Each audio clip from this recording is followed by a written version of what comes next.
강의사는 증시 깍두기. 안녕하세요. 증시나 집파 안지원입니다. 네, 안녕하세요. 깍두기 박상준입니다. 네, 오늘 아침에 좋다 말았어요.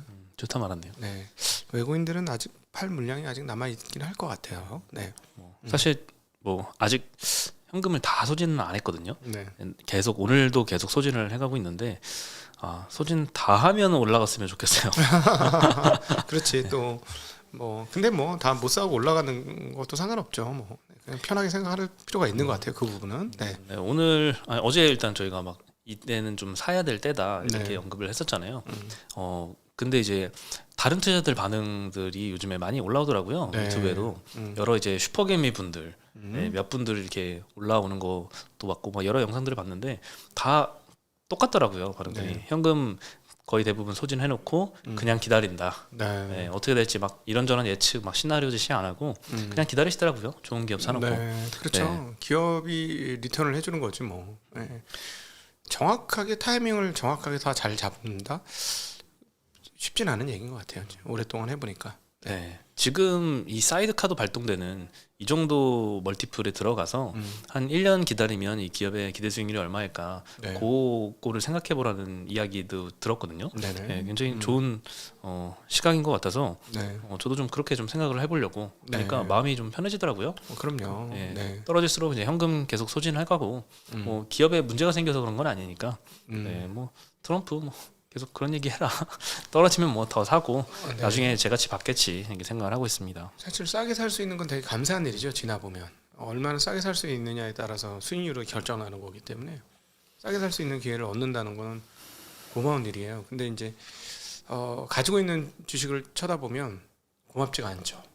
끔찍하죠. 그렇죠. 근데 이제 자꾸 그런 생각을 할 수 있게 내가 지난번에 비싸게 산 거는 부족했기 때문이고 이렇게 기회가 왔는데 이건 더 살 수 있는 기회가 분명히 맞다. 뭐 이런 개념으로 접근하시는 게 맞고 머리를 자꾸 그렇게 돌리셔야 합니다. 시뮬레이션을 내가 현금이 없어서 못 사더라도 아이고 이 가격에 샀으면 더 좋을 뻔. 그리고 이건 시장이 좀 오해가 많으니까 이 가격을 주네. 이런 가격도 주는구나. 이때를 대비해서 다음번에 현금을 준비하고 있어야지. 뭐 이렇게 시뮬레이션을 머리에 돌려놓으시면 다음번에는 대응하시기 더 좋지 않을까 싶습니다. 네, 저도 이제 괜찮다고 생각했던 기업이 뭐 좀 다소 높은 가격에 거래되고 있어서 네. 좀 이 정도까지는 빠졌으면 좋겠다 해서 생각해서 계속 기다리기만 했던 기업이 네. 드디어 많이 빠져가지고 네. 오늘 이제 매수를 시작을 했는데 네. 여기서 만약에 더 빠지면 또 감정이 흔들릴 수도 있죠. 그렇죠. 감정이 흔들릴 수도 있는데 중요한 거는 뭐냐면 그래서 그런 측면에서 보면 이 기업이 어느 정도의 이익을 확정할 수 있는 그러니까 이익 추정이 얼마나 보장되는가 이게 되게 중요한 것 같습니다. 그러니까 무슨 말이냐면 내가 이 회사를 갖고 있을 때 이 회사로부터 현금 흐름이 얼마나 창출되면 그것이 나한테 혜택으로 돌아올 가능성이 얼마인지를 재보고 예를 들어 주가가 떨어지면 떨어질수록 그 비율은 올라가는 거잖아요. 예를 들어 배당이라는 쉽게 감안을 해서 가정을 해서 보면은 이건 뭐 주가 떨어지면 배당률은 더 올라가는 거니까 네. 그런 거를 보시고 가면 마음이 좀 덜 흔들리지 않을까 싶습니다. 네, 그리고 실제로 관세의 영향을 받는 기업들은 시장 컨센이 내려가지 않았기 때문에 지금 PER은 의미가 없다는 시각도 어제 말씀드렸는데 네. 실제로 하향이 좀 시작이 됐습니다. 네. 특히 대표적으로 자동차 같은 경우에는 실제로 하향 조정을 지금 받고 있고 예. 기아 같은 경우에는 뭐 연간 한 2조 원 가까이도 좀 주덩치가 내려가고 이런 케이스도 있기 때문에 보유 기업마다 이제 관세 영향을 받을 때 최악의 경우를 가정을 해서 그럴 때도 지금 멀티플이면 뭐 괜찮지 않을까 생각이 든다면 좋은 매수 타이밍이 아닐까 생각이 듭니다. 근데 사실은 뭐 자동차 따져보면 테슬라 정도 제가 보는 그 기아든 현대차든 일본 도요타든 미국 GM이든 포드도 약간 덜하긴 한데 다들 똑같이 영향 받는 거 아닌가요? 그렇죠. 똑같이 영향 받아요. 네. 다 같이 불리해. 그럼 뭐가 불리한 거지? 이런 생각이 오늘 들더라고요. 그렇죠. 근데 이제 소비가 전반적으로 침체가 될 수 있으니까 네. 다 같이 판매량이 줄 수는 있겠죠. 네, 어쨌든 오늘 시장은 한마디로 얘기하면 관세의 우려가 여전하기 때문에 관세 영향을 받는 업종들은 반등이 굉장히 약했고 네. 관세 영향이 좀 없는데 주가만 빠졌던 기업들은 오늘 좀 크게 반등했습니다. 네. 대표적으로 조선과 방산 섹터가 오늘은 좀 많이 반등을 했고요. 네. 일부 바이오 업종도 많이 반등을 했습니다. 네. 오늘 코스피는 0.26% 상승, 코스닥은 1.1% 상승했습니다. 장중에는 양시장 다 2몇 %씩 이렇게 상승을 했었는데 많이 아쉬웠고 오늘 아시아 시장은 일본 같은 경우에는 5.5% 이상 급등을 했는데 대만은 마이너스 4%예요. 네. 어제도 대만이 한 10% 가까이 9% 이상 빠졌거든요. 근데 추가적으로 4% 빠지면 대만 증시는 진짜 이거 완전 패닉 상태이지 않을까 네. 생각이 듭니다. 사실 어저께까지는 우리도 많이 빠졌지만 일본이 정말 많이 빠졌거든요. 진짜 10,000포인트 날라갔어. 10,000포인트 어제. 예, 근데 이제 어제 일본도 한 7.5% 빠졌죠. 네, 그래서 그 전 이틀도 엄청나게 많이 빠졌기 때문에 그래서 이제 반등도 오늘 세게 나온 반면에 오늘 대만은 춘절 때문에 많이 빠지긴 했지만은 덜 빠졌다고 느낀 것 같아요. 그리고 네, 게다가 이제 그렇죠. 애플 밸류 체인이 워낙 많이 포진되어 있는 국가라 그런지 애플과 더불어 같이 쓰러진 것 같은 느낌 많이 듭니다. 네, 춘절 쉬고 어저께 개장해서 10%나 빠져가지고 네. 반영을 했구나 싶었는데 오늘 추가로 남들 반등할 때 4%가 빠지면 진짜 네. 패닉일 것 같아요. 네, 네, 오늘 업종별로는 뭐 기타 섹터는 뭐 정치 테마주가 기승을 부렸습니다. 아무래도 대선 일정이 6월 3일로 확정이 되었기 때문에 정치 테마주들이 오늘 좀 기승을 많이 부린 것 같고요. 대선 출마 선언하신 분이 10명쯤 되는 것 같아 벌써. 엄청 엄청 많던데? 10명이나 되나요? 셀 수 없을 수준으로 많던데. 예, 그렇죠. 뭐 후보자 등록 단계에서는 뭐 많을 수도 있죠. 엄청 많아. 내일 또 나오고 막 그러면 10명 바로 넘을 것 같은데. 지금 뭐 옛날에 뭐 국무총리 하시던 황땡땡 이분도 뭐 이분은 아예 무소속으로 나온다고 하고. 그래요. 네, 김땡땡 또 뭐 온갖 분들이 지금 많이 나오고 있습니다. 네, 이제 그런 분들 관련된 정치 테마주들이 오늘 좀 많이 움직였던 것 같습니다. 근데 이번에 조금 주의하셔야 될 것 같은 게 후보 숫자가 너무 많네요. 아니 뭐 경선에서 추려지는 거 아니에요? 아, 추려지는데 이거 그냥 내가 이 사람 좋다고 해서 했다가 너무 숫자가 많으니까 확률이 떨어져 과거보다. 예를 들어 한 서너 명, 4명쯤이면 확률이 높아 25%잖아. 예를 들자면 지금 10명이면은 10%밖에 안 되는 거잖아. 네, 추려지겠죠. 네. 하여튼 뭐 10명 훨씬 넘는 것 같아요. 네. 분위기가. 다시 또 시장 이야기로 또 돌아가 네. 보겠습니다. 어제 미국 시장이 참 다이나믹했던 것 같아요. 어제 한국 시장 24시간 정도 전 기준으로 보면 미국 시장이 선물이 나스닥이 만에서 5%대 이렇게 빠지고 있어서 한국 시장도 패닉이었는데 장 열리고 나니까 본장에서 거의 보합 마감했어요. 나스닥도 네. 거의 0% 마감을 해서 오늘 좀 크게 반등을 했었는데 네. 다시 또 반납을 많이 했습니다. 그 반납을 했던 이유 중에 하나는 중국 관영 매체에서 중국이 어떻게 보복 조치를 발표를 할 건지 검토 중인 6가지 사항에 대해서 발표가 나왔어요. 첫 번째는 미국 농산물에 고율 관세를 부과한다. 뭐 대두나 수수 같은 경우. 그리고 두 번째는 미국 가금류 수입 금지. 그리고 세 번째는 펜타닐 통제 관련돼서 미국과 협력하는 거를 이제 중단을 하겠다. 네. 이 펜타닐 관련해서 트럼프가 굉장히 중요하게 생각하는 부분이잖아요. 네, 그렇죠. 네, 미국하고 멕시코하고 캐나다 협정에서도 이 관련해서 굉장히 좀 중요하게 요구를 했던 걸로 알고 있는데 이거 관련해서 중단을 하겠다고 해서 과연 트럼프가 양보를 안 할 것 같은데 더 싸움이 중국과는 일단 격해지지 않을까 생각이 바로 듭니다. 네. 그리고 금융, 클라우드, 교육 등 서비스 산업에서 미국 기업에 제재 조치를 하겠다. 그리고 미국 영화 수입 금지, 그리고 중국 내에서 활동하는 미국 기업의 지식재산권 혜택을 조사한 뒤에 규제할 수도 있다. 이런 내용들을 발표를 했습니다. 미국에서 지금 중국에서 활동하는 미국 기업들이 좀 많이 없는 것 같긴 한데 그래도 활동하는 기업이 있다면 왜? 뭐 테슬라나 애플 같은 테슬라 그렇지 이런 회사들 다 있죠. 애플과 테슬라가 있겠네요. 네. 네. 그래서 다른 데는 그래도 베트남을 비롯해서 다른 데는 관세를 좀 협력할 의사를 트럼프가 내비치면서 반등에 영향을 많이 줬었는데 아침에 중국과는 계속 싸움이 격화되는 소식들이 좀 많이 나오고 있습니다. 아침에 아주 그 환율이 지금 홍콩 환율이 장난 아니게 많이 위로 튀었었죠. 네. 네, 순식간에 7.3 중반대까지 튀었었는데 지금도 7.34 장외 거래에서 그 역외 시장에서는 그렇게 많이 올라 있는 상태입니다. 네, 그리고 애플 같은 경우에는 실제 포트폴리오 보면 아이폰의 85%를 중국에서 생산을 하고요, 15%는 인도에서 생산을 하는데 중국, 인도 둘 다 관세율이 높고 중국하고는 이제 계속 싸움이 격화되고 있어서 관세 우려가 지금 애플은 상당히 큽니다. 그래서 어제도 많이 좀 하락을 했던 것 같아요. 네, 이 상태로 끝나지는 않겠지만 이 상태로 끝나면 삼성 갤럭시가 미국에서 이제 최고의 폰이 되겠어요? 근데 지금도 가격 차이 많이 나지 않나요? 아이폰과 갤럭시는? 아니 제일 비싼 걸로 비교를 해봐야 되잖아요. 난 뭐 비슷하지 않나? 많이 차이 안 나는 거지. 근데 이제 실제 이제 할인 이후에 소비자 체감 가격은 네. 지금도 아이폰이 상당히 더 비싼데도 사람들이 많이 찾는 걸 같은데 네. 근데 또 말 그대로 진짜 아이폰 500만 원 되면 그러면 또 갤럭시 사겠죠. 그러면 어떻게 되냐면요. 1년에 바꾸던 사람이 2년에 바꾸고 2년에 바꾸던 사람이 4년 만에 바꾸고 이렇게 바뀌는 거죠. 네. 그럴 수 있죠. 네. 네. 그리고 하나 에어로스페이스가 오늘 공시를 냈는데요. 크게 두 가지입니다. 일단 가이던스를 제시했어요. 25년도에 매출 30조 하겠다. 네. 영업이익은 3조 하겠다 했는데 컨센서스가 지금 매출 19조예요. 근데 30조를 하겠다 했으니까 한 60% 정도 시장 예상치를 상회한 수치를 발표해서 이제 깜짝 네. 놀랐습니다. 영업이익 컨센도 2.5조였는데 3조를 하겠다라고 공격적인 수치를 발표를 했고요. 가이던스를 이렇게 제시한 게 처음입니다. 네. 네, 그래서 원래 이렇게 공개를 안 하는 기업인데 유상증자 관련해서 최근에 노이즈가 굉장히 많았기 때문에 이런 논란을 좀 종식시키기 위해서 가이던스 공개한 걸로 보이고요. 저희는 유상증자 하는 것 때문에 하는 걸로 보이네요. 네? 유상증자를 성공적으로 하고 싶어서. 가이던스를 얘기한 이유가 이렇게 그렇게 잘 볼 할 수도 거니까 있는데 돈 좀 넣어라 이런 얘기가 그럴 수도 되겠지. 있는데 유상증자 관련해서 굉장히 중요 사항을 좀 수정을 했습니다. 네. 기존에 3.6조 유상증자 하겠다 주주 네. 배정으로 했는데 그 주주 배정 유상증자 규모를 2.3조로 축소를 했어요. 네. 한 1조 3천억 정도를 뺐거든요.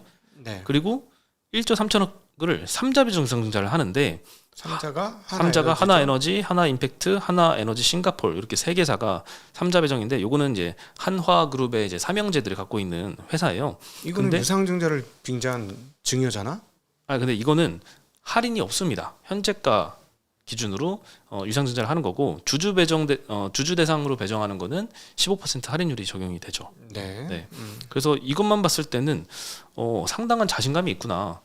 유상증자를 하는 게 예전에 이제 한화 오션 지분 7.3%를 삼형제들이 갖고 있는 법인한테서 사왔는데 1조 넘게 주고 사왔죠. 1조 3천억 주고 사왔는데 네. 고값 메우려고 하는 게 아니라 어.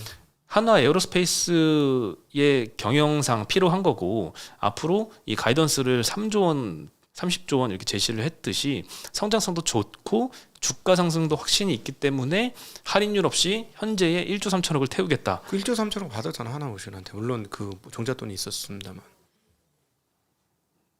네? 그 1조 3천억이잖아. 딱 그 1조 3천억 딱이에요. 맞아요. 딱이잖아요. 네. 근데 좋게 이제 좋게 봐주라고? 좋게 좀 봐줘야 되지 않을까요? 나는 싫은데. 네. 이 정도 거버넌스는 그래도 좀 나는- 양호하지 않을까. 결론은 한화에서 나지. 하나는 저평가잖아. 한화는 네. 저평가죠. 하나는 저평가잖아. 왜 저평가를 하겠어? 주가 오르는 거 좋아했을까? 그래도 시장의 눈치를 보는 결정이잖아요. 그냥 막 예전 같으면 그냥 막 밀어붙였을 텐데. 뭐 이스페타시도 미루비차 조금 밀렸고, 그죠?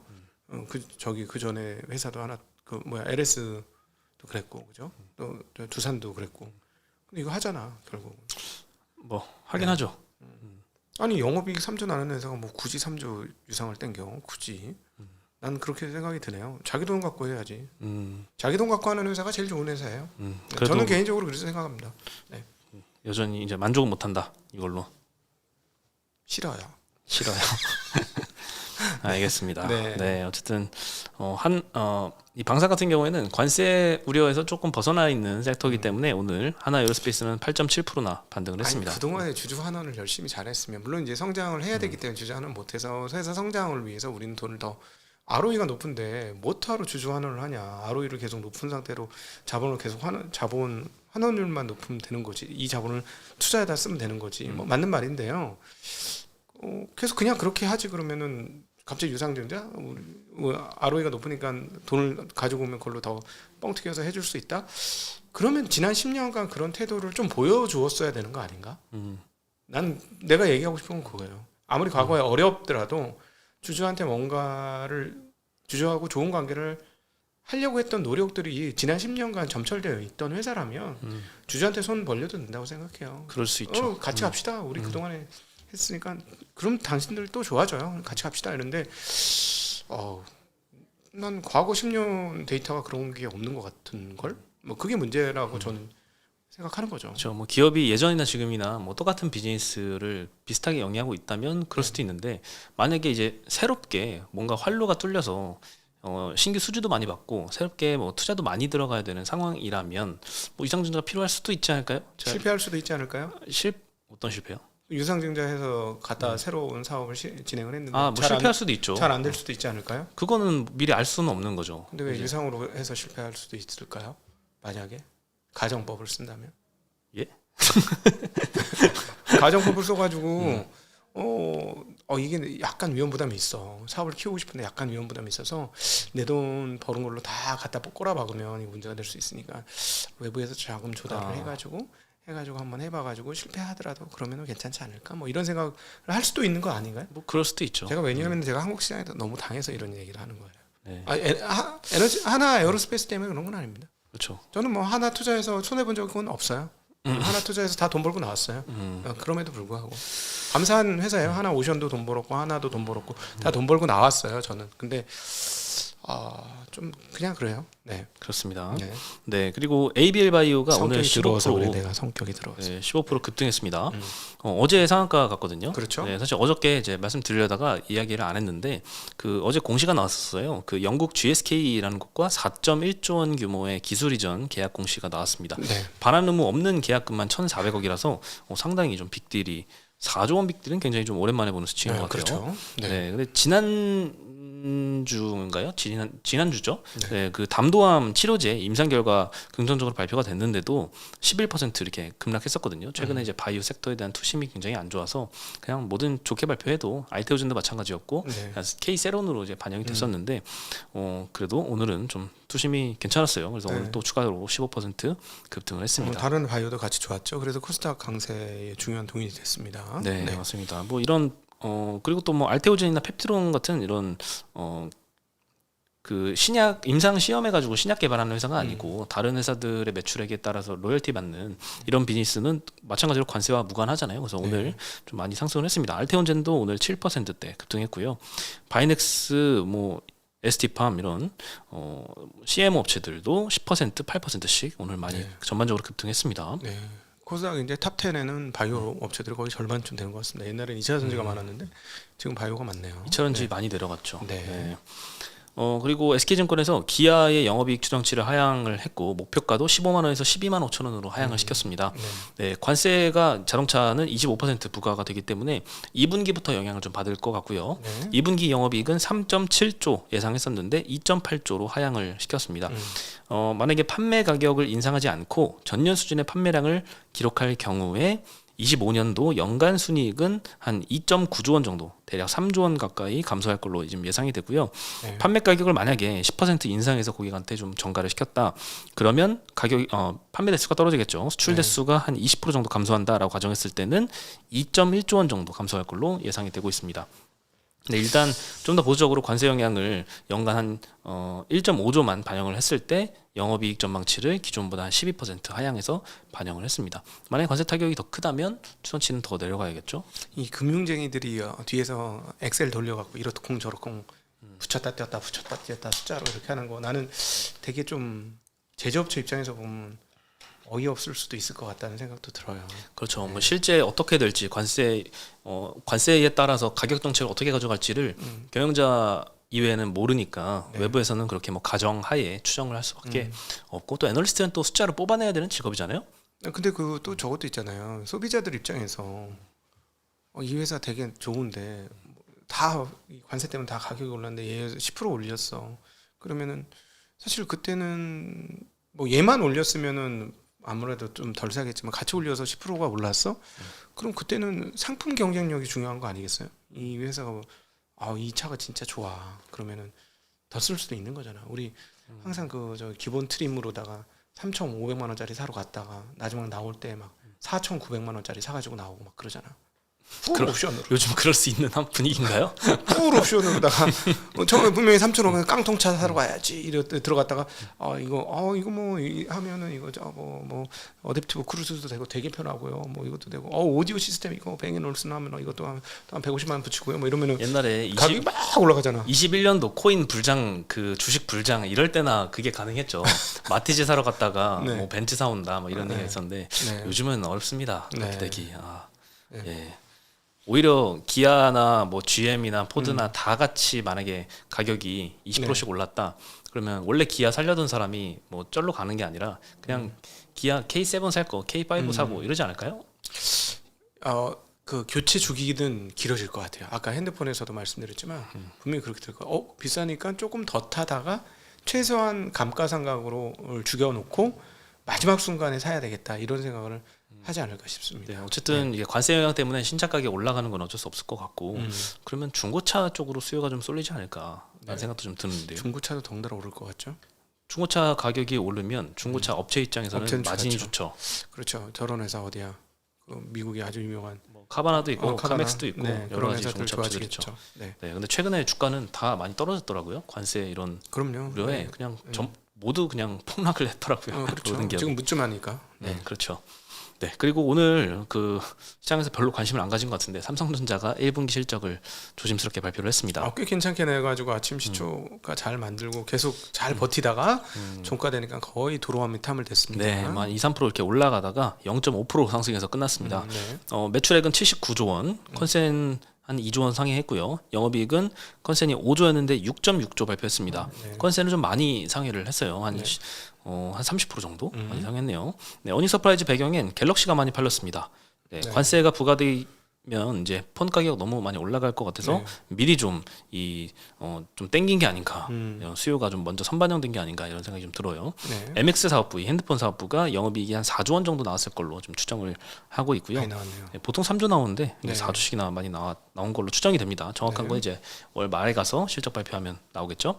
네, 그래서 지금 이 시장에 대해서 시장이 이 삼성전자 어닝 서프라이즈에 대해서 무조건 좋게만 생각하지 않은 이유는 2분기에 살 거 1분기로 땡긴 것 같다. 네. 3분기 살 거 1분기로 땡긴 것 같다. 관세 우려 때문에 네. 그게 좀 반영이 되어서 좋은 걸 마냥 좋게만 해석하지는 않는 것 같다는 생각이 좀 듭니다. 네. 뭐 이게 핸드폰만 있지는 않겠죠. 반도체도 마찬가지겠죠. 네.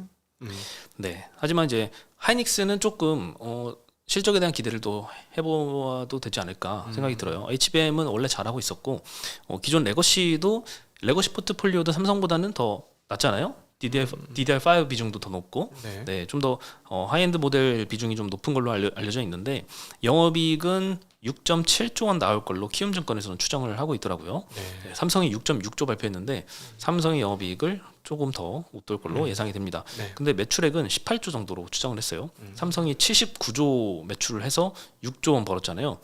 하이닉스는 이제 18조밖에 매출을 안 하는데도 조금 비슷하게 봅니다. 네. 디램 부분만 보면 영업이익 7조 원 예상이 됩니다. 낸드에서 마이너스 4천억 정도 봐가지고 이렇게 추정이 됐고요. 디램 부분만 보면은 엄청 차이가 많이 나네요, 삼성하고.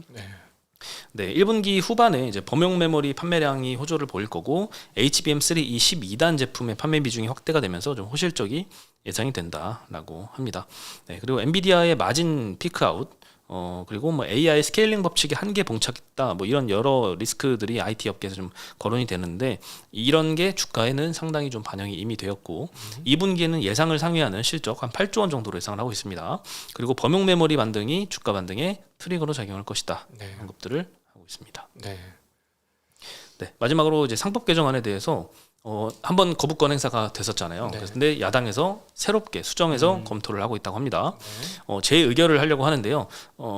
재의결을 하려면 한번 거부권이 행사됐던 법원은 출석 의원의 3분의 2 이상 찬성이 필요합니다. 그렇죠. 그래서 국민의힘에서 9명의 이탈표가 추가로 필요하기 때문에 국민의힘 의원들까지 좀 설득을 해야 돼요. 그래서 어느 정도 야당에서도 한 발 양보를 할 수밖에 없는데 어떤 걸 양보하냐? 이 배임죄 완화를 검토하고 있습니다. 네, 지금 재계에서 가장 좀 우려하는 요인 중에 하나가 이 이사의 주주충실 의무를 넣으면 상법으로 넣어버리면 뭐 웬만하면 그냥 주주들이 소송해버리고 이렇게 소송 남발하는 것에 우려를 좀 많이 하고 있잖아요. 그래서 주주가치 훼손 사유로는 이사에게 배임죄를 적용하지 않는 방안을 검토를 하고 있다고 하네요. 그러니까 감옥소는 안 보내겠다 뭐 이런 얘기가 되는 거죠. 배임죄를 적용하지는 않겠다.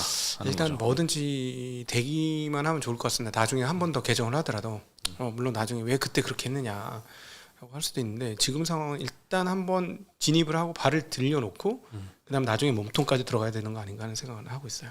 네, 이것도 잘 됐으면 좋겠네요. 주주 가치가 많이 훼손이 되어 있는데 이거 되면은 한국 시장이 글로벌 중에서도 올해는 좀 아웃퍼폼을 기대해도 되지 않을까 그렇죠. 생각이 좀 듭니다. 외국인들 입장에서는 팔 거 다 팔고 나면 이번 관세 충격이 끝나고 나면 어디를 살까 할 때 되게 좋아 보이는 상황으로 바뀌겠죠. 네. 네, 오늘 소식은 여기까지고요. 저희 내일 다시 인사드리겠습니다. 네, 안녕.